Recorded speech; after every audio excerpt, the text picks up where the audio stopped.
My name is Brant, 32 years old, and a marketing executive who has been financially supporting my struggling family for years. I drove 6 hours through light snow with a trunk full of carefully wrapped presents, excited to surprise everyone for Christmas. I still remember the gut-wrenching shock when my mother opened the door, looked me straight in the eyes and said coldly, "Sorry, I think you have the wrong house," before starting to close the door on me. Before I tell you how I went from family ATM to cutting them off, completely drop a comment where you are watching from, and hit subscribe if family drama gets your attention. I grew up in a middle-class neighborhood in Grand Rapids, Michigan, where life was relatively stable until I turned 14. That was when my father announced he was leaving my mother for his administrative assistant at work, a woman 12 years his junior. The divorce devastated my mother Linda emotionally and financially. She had been a stay-at-home mom for most of her adult life, with only part-time retail experience, that did little to prepare her for suddenly becoming the sole provider for 3 children. My younger siblings, Jason, who is 4 years younger than me, and Amy, who is 7 years my junior, stayed with Mom while I split time between both parents during high school. Dad moved 40 minutes away with his new wife, starting what he called his second chance at life, which apparently meant minimal involvement with his first family. From early on, I recognized that education would be my ticket to stability. While my mother sank into depression and bitterness, I threw myself into schoolwork and after-school jobs. I stacked shelves at the local grocery store on weekends, mowed lawns in summer, and shoveled driveways in winter. By senior year, my hard work paid off. I received a partial scholarship to University of Illinois at Chicago, where I pursued a marketing degree. College years were tough. I worked nearly full-time at a campus bookstore while maintaining a 3.8 GPA. Meanwhile, things at home continued to deteriorate. Mom found work at a local factory but constantly complained about her supervisor and coworkers. Jason dropped out of community college after 1 semester, cycling through minimum wage jobs without finding direction. Amy, the baby of the family, seemed to be following in my footsteps academically, but struggled with the financial realities of college aspirations. My breakthrough came during my senior year of college when I landed an internship at Horizon Marketing Group, a prestigious firm in downtown Chicago. The internship turned into a job offer, and suddenly I was making more money than I had ever seen in my bank account. $52,000 a year felt like a fortune to someone who had grown up watching my mother clip coupons and buy day-old bread. That same year, the recession hit Michigan particularly hard. Mom was laid off from the factory, along with hundreds of others, as manufacturing continued to leave the state. Jason had just been fired from his 3rd job in 8 months this time from a warehouse where he had gotten into an argument with his manager. Amy was about to graduate high school, but already worried about mounting student loan debt. The first time I sent money home was for a simple emergency. Mom's car needed new brakes, and she couldn't afford the $400 repair. It felt good to help, to be the son who could swoop in and solve problems. I sent the money without hesitation, never expecting anything in return. Mom was tearfully grateful, promising to pay me back when things turned around. They never did turn around. That first financial rescue opened a floodgate. Soon I was helping with utility bills when they fell behind. Then I started covering part of their rent when eviction notices appeared. By my 3rd year at Horizon, I had established a regular monthly transfer of $800 to Mom's account money that was ostensibly for the house, but that I knew supported all 3 of them. I lived in a cramped studio apartment in one of Chicago's less desirable neighborhoods to make this arrangement work. While my colleagues bought new cars and took weekend trips to nearby lake houses, I pinched pennies and postponed my own dreams. No vacations, no retirement savings, no emergency fund. Everything extra went back to Michigan. I justified it easily. They were family. They needed help. Things would improve soon. Dad had remarried again and moved to Florida, completely washing his hands of his parental responsibilities. Someone had to step up, and that someone was me. Besides, I told myself I was building good karma. I was doing the right thing. But even as I rationalized my choices, resentment began to grow. Phone calls home inevitably included hints about new financial needs. Mom never asked directly. She was too proud for that. But she mastered the art of sighing heavily about bills while reminding me how much Jason and Amy looked up to their successful big brother. Last Christmas had been particularly tense. I had been saving for months to buy everyone nice gifts, but a surprise rent increase at my apartment building stretched my budget to the breaking point. When I showed up with modest presents, a sweater for Mom, headphones for Jason, and a gift card for Amy, I could feel their disappointment. Nobody said thank you. Instead, Mom mentioned how the neighbor's son had bought his parents a cruise for Christmas. Jason asked if the headphones were the knockoff brand. Amy used the gift card that same day, then texted to say it hadn't been enough to buy what she wanted. I drove back to Chicago with knuckles white on the steering wheel, wondering if I would ever be enough for them. This year was going to be different. I had received a promotion at work, bumping my salary to $76,000. I had carefully budgeted for months, setting aside money for truly impressive gifts. A laptop for Mom to replace her ancient desktop, a high-end gaming console for Jason, and a tablet for Amy to use at college. I had even splurged on small luxuries, perfumed gourmet chocolates, cashmere scarves. For once, I wanted to see genuine appreciation on their faces. I wanted to feel like the hero I had been trying to be for so long. What I didn't realize was that heroes are only welcome when they play their assigned roles, and apparently mine was limited to sending money from a distance, not actually showing up in person. The drive from Chicago to Grand Rapids on Christmas Eve should have been peaceful. I left my apartment at 6 in the morning, hoping to avoid the worst of the holiday traffic. The sky was clear. As I pulled onto Y-94, my car packed with wrapped presents and homemade dishes. I had spent the previous night cooking sweet potato, casserole, macaroni and cheese, and apple pie, all Mom's recipes that she had taught me years ago when I was the only kid interested in helping in the kitchen. Light snow began to fall as I crossed the Michigan state line, dusting the barren trees and transforming the landscape into something from a Christmas card. I smiled to myself, feeling the familiar pull of nostalgia that always accompanied trips home. Despite the complications in our relationship, Michigan still represented home to me in a way that my Chicago apartment never had. I stopped at a gas station in Kalamazoo to refuel and picked up some last-minute stocking stuffers, lottery tickets for Mom, beef jerky for Jason, and chocolate for Amy. Small traditions that dated back to childhood, when Dad would always make a final stop before arriving home on Christmas Eve. As I merged back onto the highway, I called my friend Derek, who had been my voice of reason throughout my complicated family dynamics. "You sure about this surprise visit?" he asked. "You know how your mom gets about unexpected changes to her plans." "It will be fine," I assured him, though. A small knot of anxiety tightened in my stomach. I told them I couldn't make it because of work, but they will be happy to see me. Plus, wait until they see what I got them this year. "Just don't expect too much gratitude," Derek cautioned. "From what you have told me, they are not exactly the appreciative type." I laughed off his concern too, caught up in my fantasy of a perfect family Christmas to heed his warning. The final stretch of highway passed quickly, and soon I was navigating the familiar streets of my hometown. Everything looked smaller, somehow confined in a way that Chicago never felt. I drove past my old high school, the park where I had my first kiss, and the convenience store where I bought my first lottery ticket on my 18th birthday. The memories washed over me, both comforting and disorienting. When I turned onto Maple Street, I immediately noticed something unusual. The driveway of our modest two-story house was full of cars. At least 5 vehicles were parked there, none of which I recognized. Additional cars lined the street, suggesting a sizable gathering inside. My mother had never mentioned having company for Christmas, but then again, our conversations had been brief and superficial lately.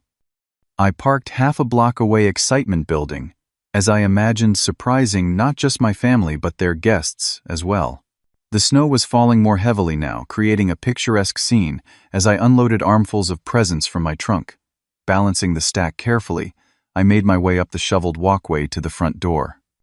Through the frosted glass panels, I could see colored lights blinking, and hear the muffled sounds of laughter and Christmas music. The smell of roasting turkey wafted through the door, reminding me of childhood Christmases when money was tight but happiness wasn't. I shifted the packages to one arm and rang the doorbell, heart pounding with anticipation. A moment later, the door swung open, revealing my mother in a red sweater I had never seen before, looking more put together than she had in years. Her hair was freshly colored, her makeup carefully applied. For a split second, her eyes lit up with the automatic response of someone answering the door to expected company. Then her gaze focused on me, and her expression transformed into something unrecognizable: shock, followed immediately by what I can only describe as horror. "Can I help you?" she asked, her voice unnaturally high. I laughed, thinking she was joking. "Mom, it is me. Surprise Merry Christmas." She didn't laugh in return. Instead, she stepped forward, partially closing the door behind her to block my view inside. "I am sorry," she said firmly. "I think you have the wrong house." The presents nearly slipped from my grasp as confusion washed over me. "Mom, what are you talking about? It is me, Brant." Her eyes darted nervously over my shoulder to the street behind me, then back to my face. "There is no one by that name here. You must be mistaken." Before I could respond, the door opened wider, and my brother Jason appeared beside her. He was wearing a button-down shirt and tie, something I had never seen him voluntarily put on before. His eyes widened when he saw me, but instead of greeting me, he placed a hand on Mom's shoulder. "Everything okay out here?" he asked pointedly, not acknowledging me. "This gentleman seems to have the wrong address," Mom said, her voice steady now. "He was just leaving." Over their shoulders, I caught a glimpse of the living room. The Christmas tree was bigger and more elegantly decorated than any we had ever had growing up. Unfamiliar faces turned toward the door, with curious expressions, well-dressed people holding wine glasses and cocktails. I spotted Amy sitting on the couch next to an older man in an expensive-looking suit, both of them now staring toward the commotion at the door. "Jason," I said, my voice dropping to a whisper, "what is going on? Why is Mom acting like she does not know me?" My brother's face remained impassive, but his eyes conveyed a message, something between apology and warning. "Sir," he said loudly, "I think you should go. You clearly have the wrong house." I stood there, in stunned silence, as my mother firmly repeated, "I am sorry. I think you have the wrong house," and closed the door in my face. The sound of the lock clicking into place jolted me back to reality. I stood on the porch, arms still full of presents, as snow accumulated on my shoulders and the packages in my arms. From inside, the sounds of the party resumed, as if the interruption had never happened. In a daze, I turned and walked back to my car, snow crunching beneath my boots. I placed the presents carefully in the trunk, closed it, and sat in the driver's seat, staring at the house that had just rejected me. Lights glowed warmly in every window. Shadows moved across the curtains as people mingled inside.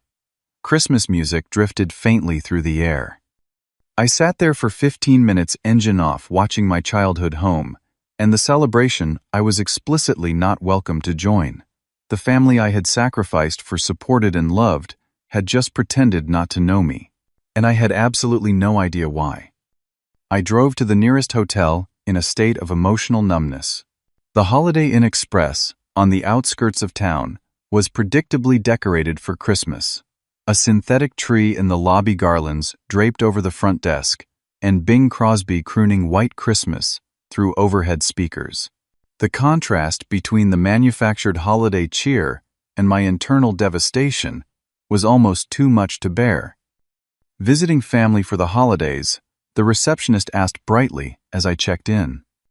"Something like that," I mumbled, unable to explain the bizarre reality that I had just been turned away by my own mother. My room was on the 3rd floor, overlooking the parking lot where my car sat, dusted with fresh snow. I placed my overnight bag on the bed, but couldn't bring myself to unpack.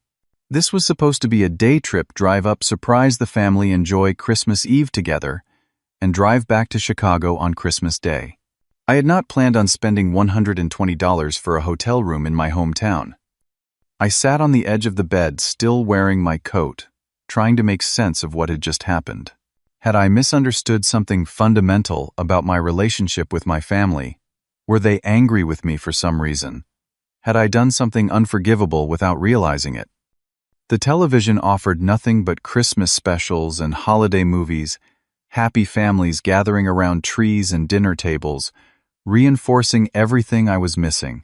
I turned it off and sat in silence, watching the snow continue to fall outside my window.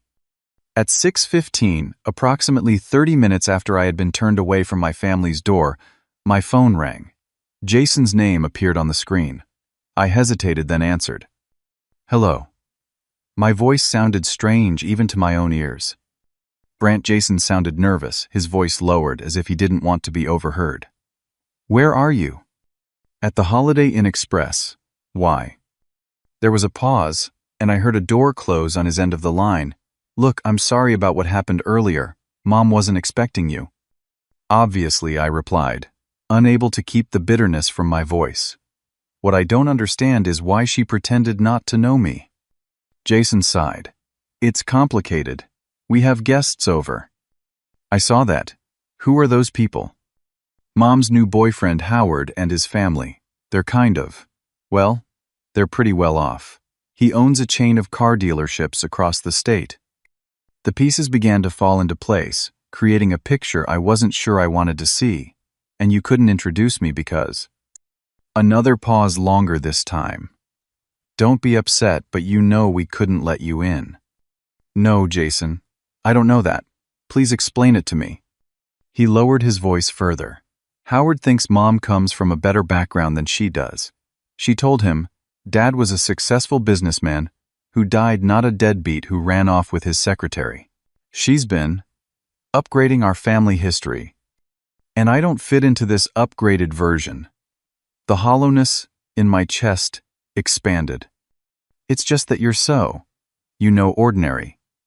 Your apartment, your car, your job, they're all so average. Howard's family is really into status and appearances. Mom wanted to impress them." I couldn't believe what I was hearing. "So you told them what? That you don't have an older brother?" "We said you're traveling abroad, working in London for some big international firm." The absurdity of the situation might have been comical if it hadn't been so painful. So Mom pretended not to know her own son to impress her boyfriend. "I understand you're upset. Do you? Do you understand that I've been sending Mom $800 every month for rent? That I've been paying Amy's car insurance? That I bought you a new phone when yours broke last month?" "We appreciate all that," Jason said quickly. "You know we do. It's just one Christmas, Brant. It's not that big a deal." I took a deep breath, trying to control the anger, and hurt threatening to overwhelm me. "You're right. It's not a big deal. I understand." "You do?" He sounded relieved. "Yes. Merry Christmas, Jason." "Merry Christmas, Brant. I'll call you tomorrow. Okay?" I didn't answer. I just ended the call and placed my phone on the nightstand. Or so I thought.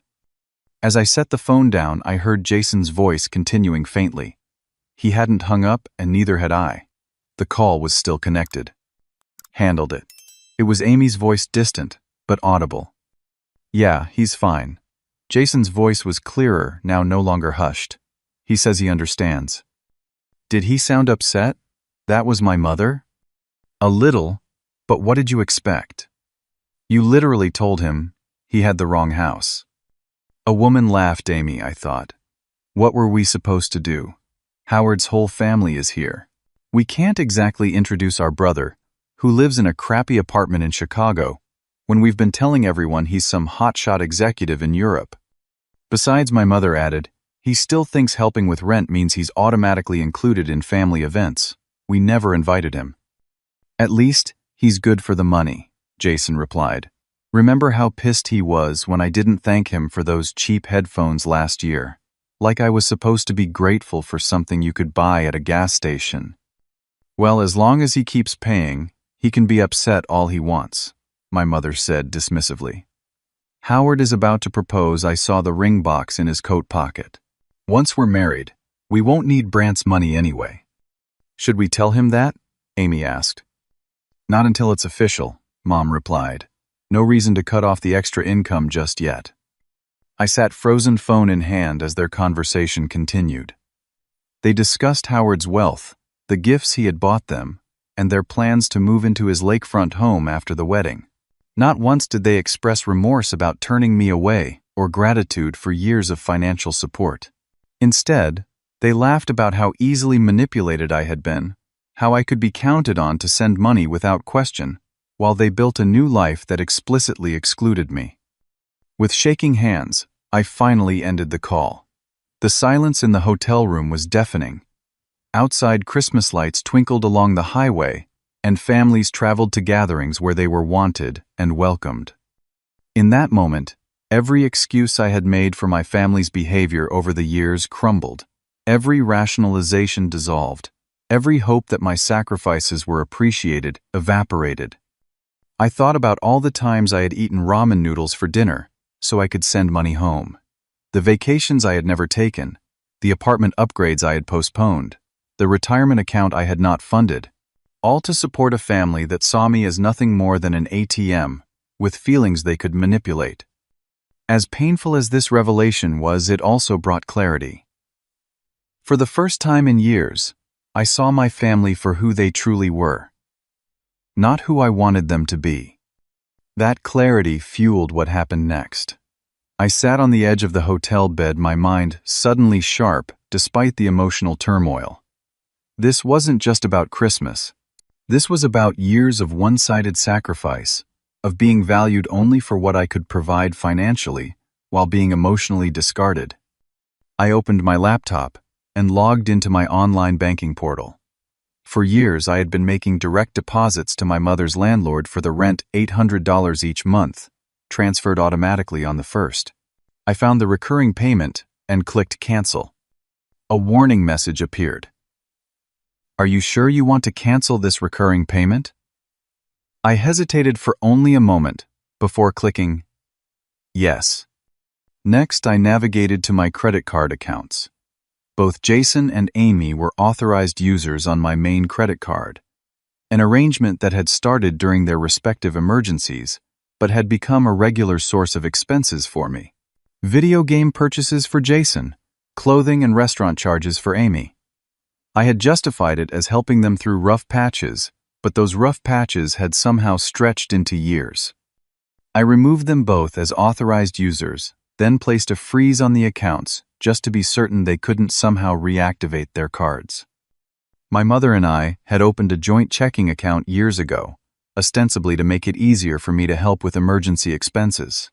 In practice, it had become another way for her to access funds whenever she wanted. The account currently held just over $3,000 money I had deposited last week to cover January expenses. I transferred every penny back to my personal account, then initiated the paperwork to remove myself from the joint account entirely. Each action I took should have brought guilt, or at least hesitation. Instead, I felt a growing sense of liberation. The invisible chains of financial obligation that had bound me to my family for so long were being broken link by link. I drafted an email to my mother's landlord explaining that I would no longer be making payments toward the rent and that any future arrangements would need to be made directly with Linda Patterson. I kept it professional and brief, resisting the urge to explain the personal circumstances behind my decision. As a final measure, I blocked all 3 family members' phone numbers. I knew the fallout would be immediate once they discovered what I had done, and I wasn't emotionally prepared to handle their reactions. With my financial ties severed, I sat back and let the reality of my situation sink in. I was alone on Christmas Eve in a hotel room in my hometown, completely cut off from my family, partly by their choice and partly by mine. The room service menu offered a limited selection of holiday options. I ordered the turkey dinner, with all the trimmings, a bottle of red wine, and a slice of pumpkin pie. While I waited for it to arrive, I walked to the window and stared out at the snow-covered parking lot. Families were checking in, carrying presents and overnight bags, laughing and hurrying through the cold. Normal families spending the holiday together. Families who wanted to be together. When my dinner arrived, I set it up at the small desk by the window. The turkey was dry, the stuffing clearly from a box, the mashed potatoes lumpy.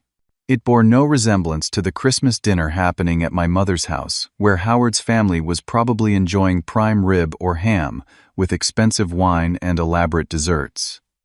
I thought about the presents still sitting in my trunk: the laptop for Mom, the gaming console for Jason, the tablet for Amy, thousands of dollars in gifts for people who had slammed the door in my face.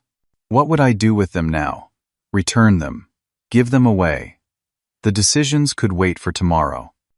As I ate my solitary meal, I tallied up the financial support I had provided over the years. Monthly rent contributions for 5 years, $48,000. Utilities and groceries, roughly $15,000. Car payments, insurance, phone bills, medical expenses, and countless emergencies, at least another $20,000. Education costs for Amy, around $12,000 so far. All told, I had given my family close to $100,000 since graduating college. $100,000 that could have been invested, saved for a house, used for my own future. Instead, it had disappeared into the black hole of my family's endless needs that apparently didn't include having me present in their lives. The wine helped dull the edge of my pain, but it couldn't completely numb the profound sense of betrayal. I had built my entire adult identity around being the responsible one, the provider, the good son who took care of his family after his father abandoned them. Who was I, if not that person? I fell asleep with the television on the sound of "It's a Wonderful Life" providing background noise to my decidedly unwonderful Christmas Eve. My last thought before drifting off was that George Bailey had it wrong sometimes. The absence of one person from a family's life doesn't make much difference at all. Sometimes that person is only valued for what they can give, not who they are. I woke up Christmas morning to the sound of my phone vibrating repeatedly on the nightstand. When I finally checked it, I found 49 missed calls accumulated overnight. 20 from Mom, 17 from Jason, 12 from Amy. They had started around 10 p.m., about the time they would have discovered their credit cards were declined if they tried to make purchases. The voicemails told a story of escalating panic and anger. "Brant, it's Mom. Call me back immediately." Her voice was controlled but tight. "What the hell, Brant, my card just got rejected at the gas station. Call me back." Jason, annoyed, but not yet alarmed. "Brant, we need to talk. Something's wrong with the accounts. Call me as soon as you get this." Mom again, worry creeping in. "Are you seriously pulling this childish stunt? Because we were busy on Christmas Eve. Grow up and call me back." Amy, indignant. As the night progressed, the messages became more desperate. "Brant, please. I don't know what's gotten into you, but we need to talk. Howard's family just left and we can discuss everything. There's been a terrible misunderstanding." Mom, now attempting damage control. "Look, I'm sorry about what happened, okay? But cutting off the credit cards is extreme. I was counting on that for gas money to get back to school." Jason, realizing the situation was serious. "Mom's freaking out about the rent payment. Did you really cancel it? What are we supposed to do? You know she can't afford the place on her own." Amy, the reality of their financial situation finally hitting her. The text messages were equally frantic, ranging from angry accusations to tearful pleas. My mother claimed there had been a misunderstanding. Jason wavered between apologizing and threatening to tell everyone what kind of brother you really are. Amy oscillated between guilt-tripping about her education being ruined and reminding me that family is supposed to support each other no matter what. I turned off my phone again and ordered breakfast from room service. As I ate, I contemplated my next steps. I had planned to check out and drive back to Chicago immediately, but something told me the confrontation wasn't over yet. That intuition proved correct when the hotel room phone rang at 9:30. "Mr. Patterson. This is Melanie at the front desk. There's a woman here claiming to be your mother. She's quite insistent about speaking with you." I closed my eyes, took a deep breath, and made a decision. "Tell her I'll meet her in the lobby in 15 minutes. I showered and dressed slowly, mentally preparing for the confrontation ahead. When I finally took the elevator down to the lobby, I found not just my mother waiting, but Jason and Amy as well. The three of them sat rigidly on a sofa near the artificial Christmas tree, drawing curious glances from other hotel guests checking out after their holiday stays. My mother spotted me first, rising quickly to her feet. She looked different than she had yesterday. The careful makeup replaced by a hastily applied foundation, the stylish outfit swapped for her everyday clothes. The transformation from Howard's sophisticated girlfriend back to my struggling mother was jarring. "Brant," she said, her voice carrying across the lobby. "Thank God. We've been trying to reach you all night." I approached, slowly maintaining emotional distance, even as the physical distance closed between us. I turned my phone off. "Why would you do that? And what's going on with the accounts? And the credit cards?" Jason's card was declined last night, and Amy couldn't access the joint account this morning. I looked at each of them in turn, my mother with her poorly concealed anger, Jason with his defensive posture, Amy with her expertly crafted look of victimhood. These people were strangers to me now. "I think you know why," I said calmly. "I heard your conversation after Jason called me yesterday." My brother's face drained of color. "What conversation?" "The one where Mom said I still think helping with rent means I'm automatically included in family events. The one where you laughed about how I was good for the money. The one where you discussed cutting me off after Howard proposes." My mother's expression shifted rapidly from shock to calculation. She glanced around the hotel lobby, aware of the audience we were accumulating, and lowered her voice to a harsh whisper. "You misunderstood. We were just upset about the surprise visit. You know how I feel about unexpected changes to plans." "No, Mom. I think I understood perfectly. For years I've been supporting this family financially, while you've been gradually pushing me out emotionally. Yesterday was just the final confirmation of where I stand." "You're overreacting," Amy interjected. "It was one dinner, one Christmas." "It wasn't just Christmas," I replied, feeling strangely calm. "It was hearing you laugh about manipulating me. It was discovering that you've been lying to Howard about having a son who doesn't meet your status requirements. It was realizing that I'm only valuable to this family for my bank account." My mother stepped closer, dropping her voice even lower. "Brant, be reasonable. Howard's family is very particular about appearances. They're old money, and they judge people based on success and status. We couldn't exactly introduce my son, who lives in a studio apartment and drives a 10-year-old car." The casual cruelty of her assessment hit harder than expected. "I live in that studio apartment because I send $800 home every month for your rent. I drive that old car because I paid for Amy's college textbooks and Jason's phone bills. I sacrificed my own comfort and future to support all of you. And we're grateful," Jason said quickly, "but—" "No," I interrupted. "You're not grateful. Grateful people don't mock the gifts they receive. Grateful people don't pretend not to know their benefactors.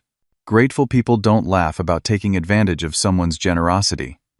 "What do you want from us?" my mother demanded, her pretense of contrition evaporating. "An apology. Fine. I'm sorry we hurt your feelings. Now, can you please restore the credit cards and put the rent payment back?" Her priorities couldn't have been clearer if she had written them on a billboard. The financial loss mattered. My emotional pain did not. "No," I said simply.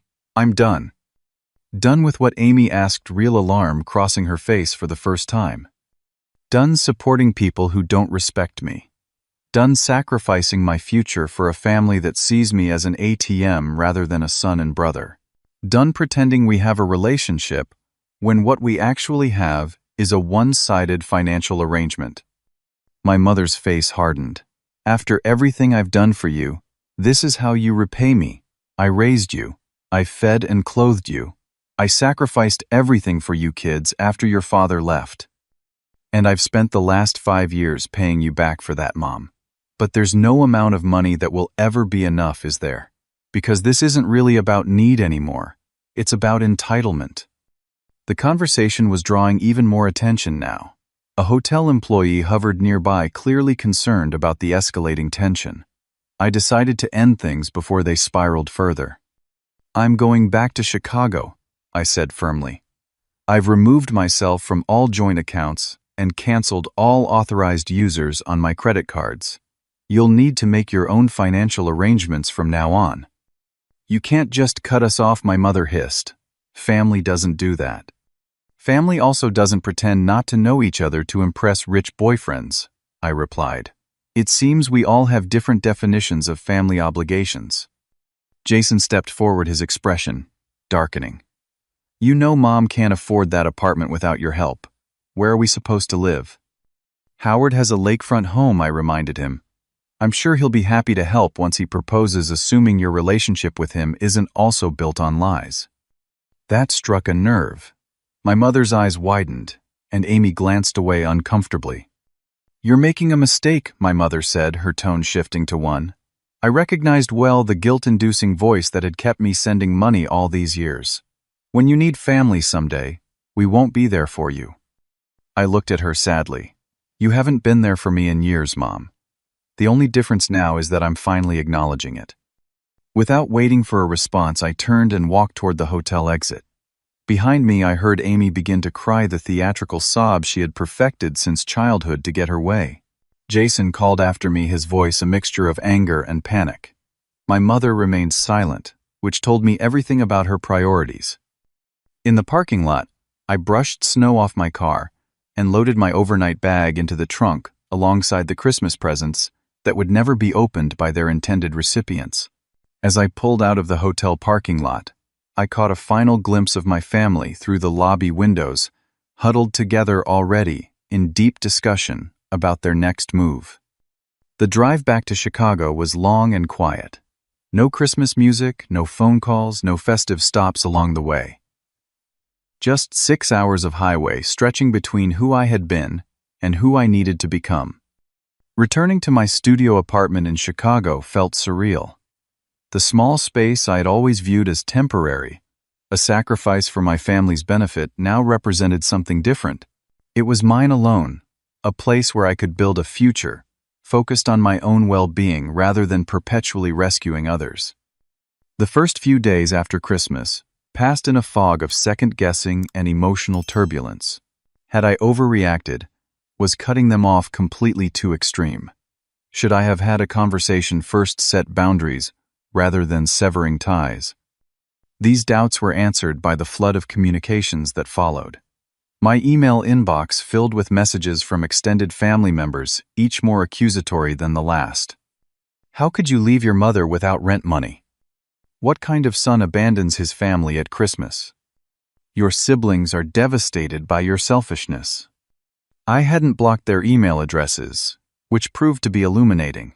Through these messages, I discovered the narrative my mother had crafted.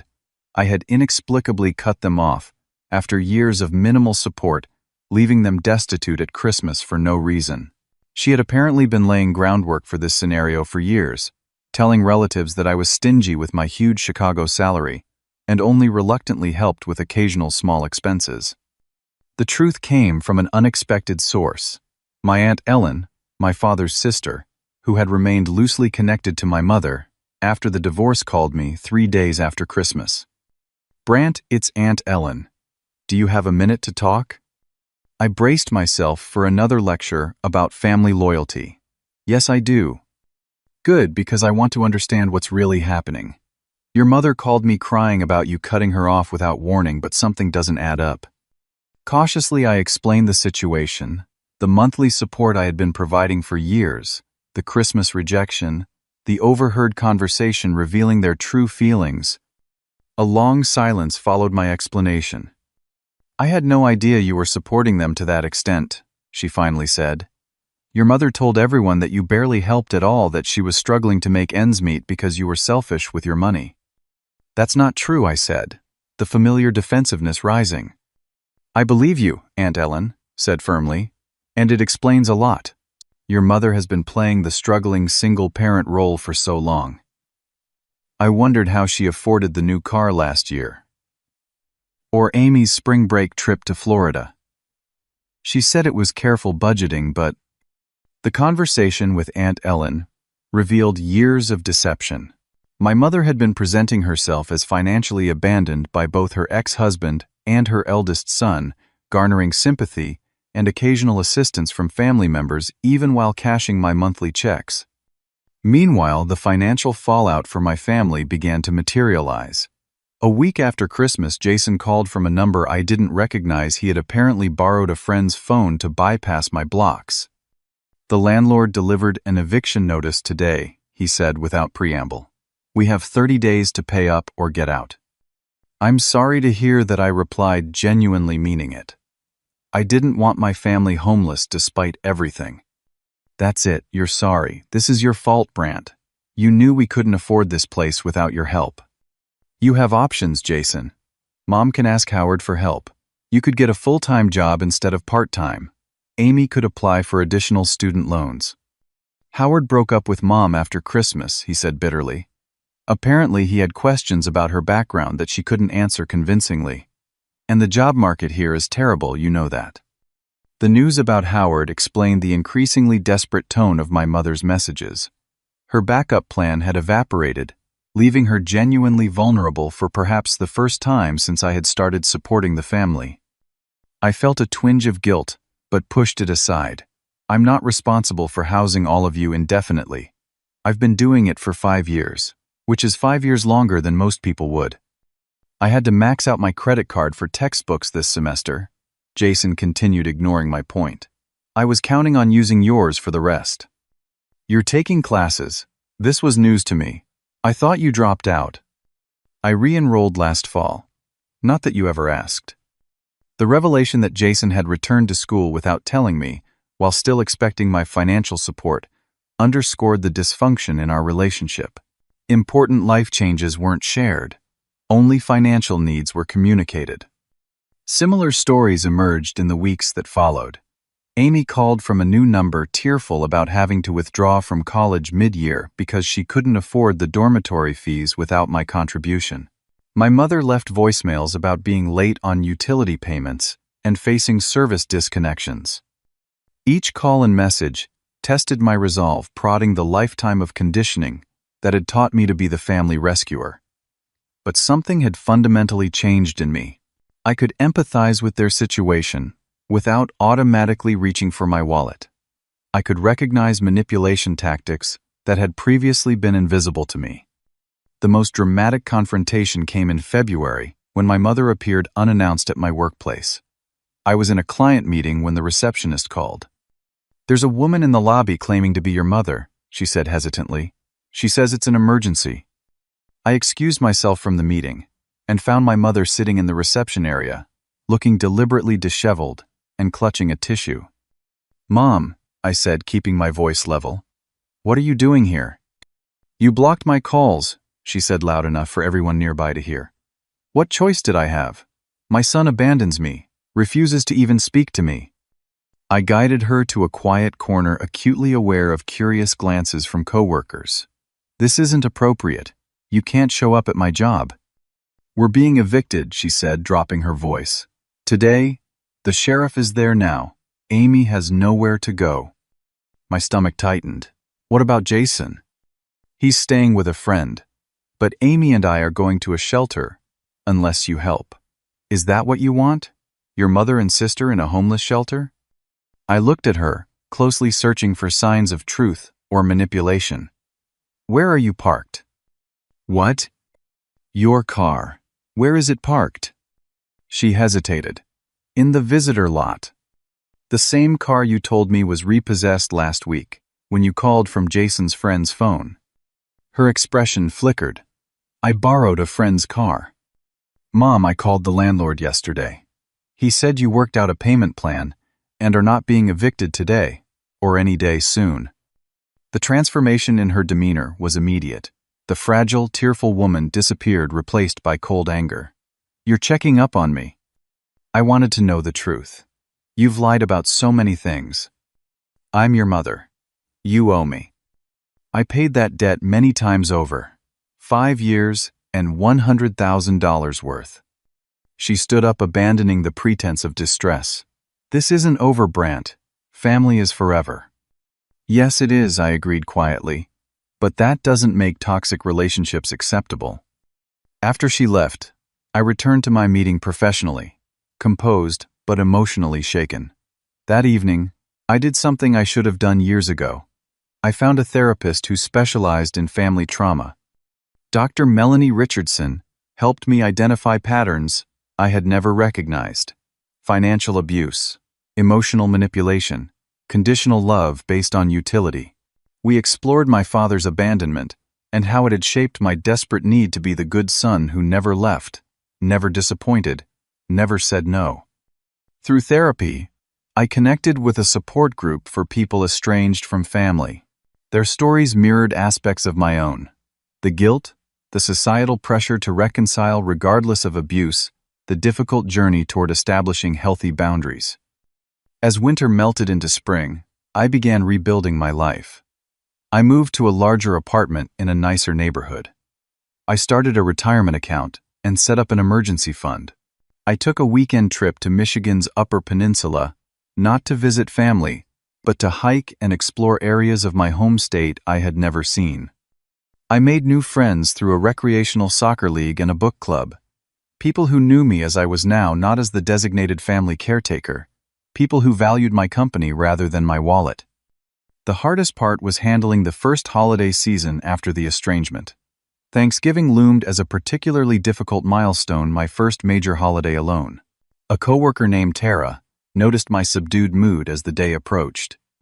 "What are you doing for Thanksgiving?" she asked casually, as we worked late on a project. "No plans," I admitted. "Maybe order takeout." She shook her head firmly. "Absolutely not. You're coming to our orphan Thanksgiving. It's for everyone who can't go home or doesn't have family nearby." The gathering turned out to be exactly what I needed: a dozen people from various backgrounds sharing a potluck meal in Tara's apartment. No expectations, no history, no manipulation, just good food and genuine connection. As the winter holidays approached again, I donated the still unopened gifts meant for my family to a local charity. Watching volunteers load the laptop, gaming console, and tablet into their truck felt like releasing the last physical ties to my old life. My family's attempts at contact grew less frequent as the months passed. They had found other sources of support or adapted to living within their actual means. Amy occasionally sent text messages from new numbers, sometimes angry, sometimes conciliatory, always eventually circling back to requests for money. Jason stopped reaching out entirely after our last conversation ended with me refusing to co-sign a car loan for him.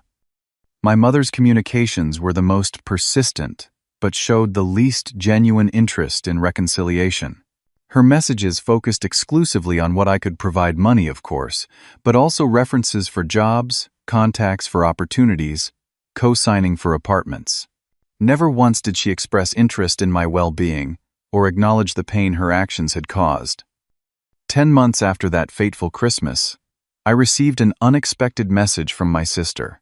Unlike her previous communications, this one contained no requests or accusations. "I've been thinking about last Christmas and everything that happened," she wrote. "I was wrong. We all were. I'm sorry for how we treated you and for taking your support for granted. I don't expect anything from you, but I wanted you to know that I understand better now." The message ended without the usual plea for financial help or promise that things would be different if only I would resume my support. For the first time, it seemed like Amy was seeing our relationship clearly. I responded cautiously, thanking her for the apology, but maintaining firm boundaries. Our subsequent exchanges were tentative, but represented the first honest communication we had shared in years. As for my mother and brother, they remained unchanged, expecting without giving, demanding without appreciating. I maintained my distance, protecting the new life I was building brick by careful brick. 1 year after being turned away from my family's Christmas gathering, I stood in my new condo overlooking the Chicago River, reflecting on how much had changed. The 2-bedroom apartment represented more than upgraded square footage. It was tangible proof of what became possible when I stopped draining my resources into the bottomless pit of my family's needs. Financial freedom was just the beginning. I had promoted at work, taking on a leadership role that my previous stress and distraction had made impossible. I started an investment portfolio, setting up automatic contributions that would secure my future rather than finance my family's present.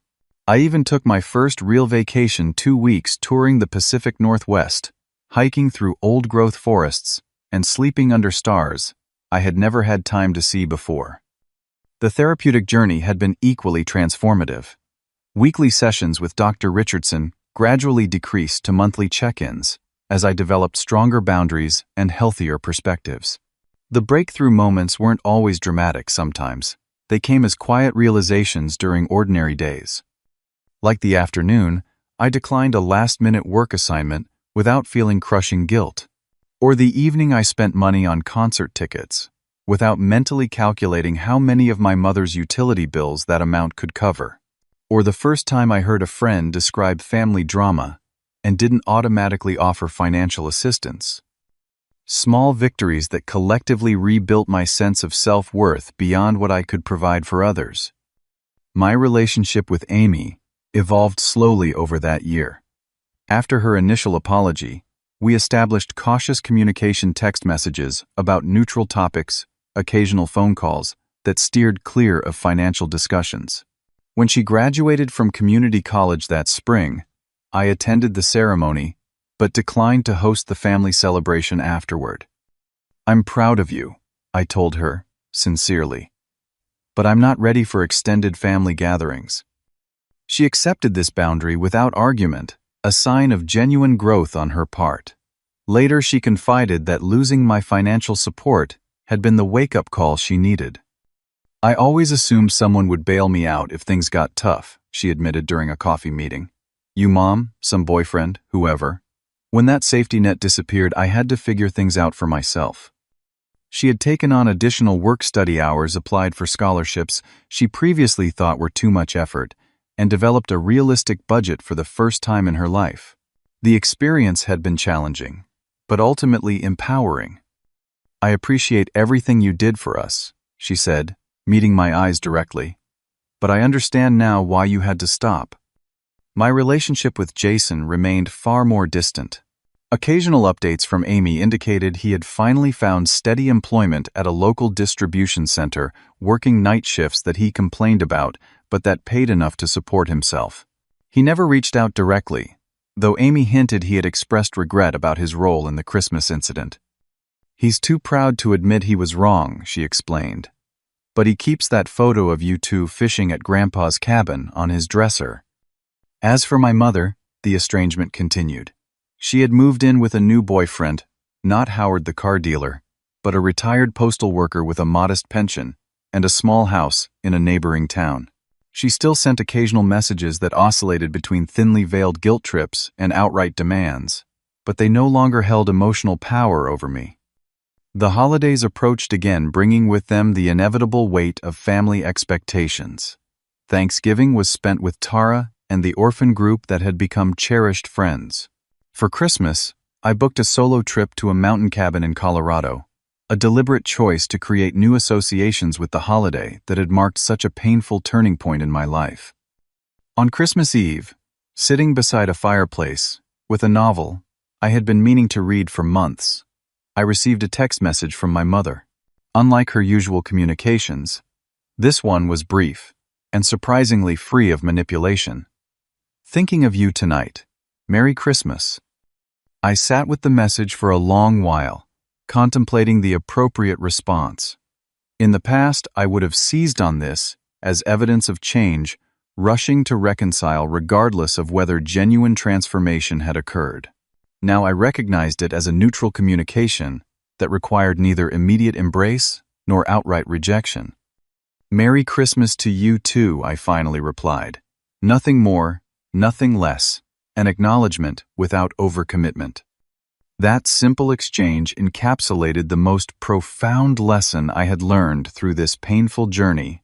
I could acknowledge my family's existence, even maintain limited contact where healthy, without sacrificing my boundaries or well-being. I could love them from a distance without being consumed by their needs. or defined by their treatment of me.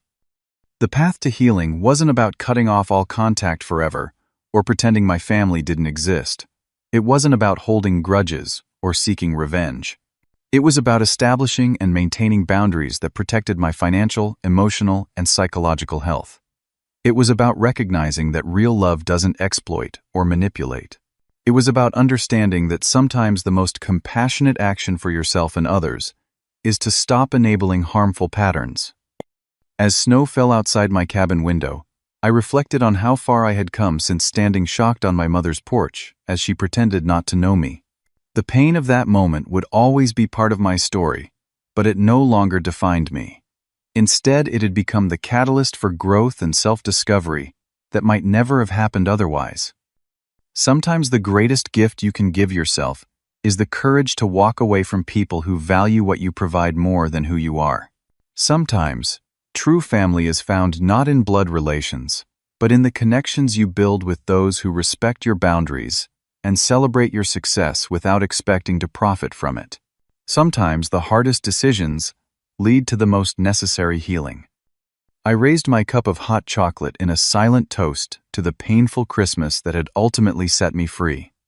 Have you ever had to make the difficult choice between maintaining unhealthy family relationships or protecting your own well-being? Share your experience in the comments below. If this story resonated with you, please hit the like button and subscribe to hear more stories about setting boundaries and finding self-worth. Remember that sometimes walking away isn't giving up. It's making space for something better. Thank you for listening, and may you find the strength to value yourself as much as you value others.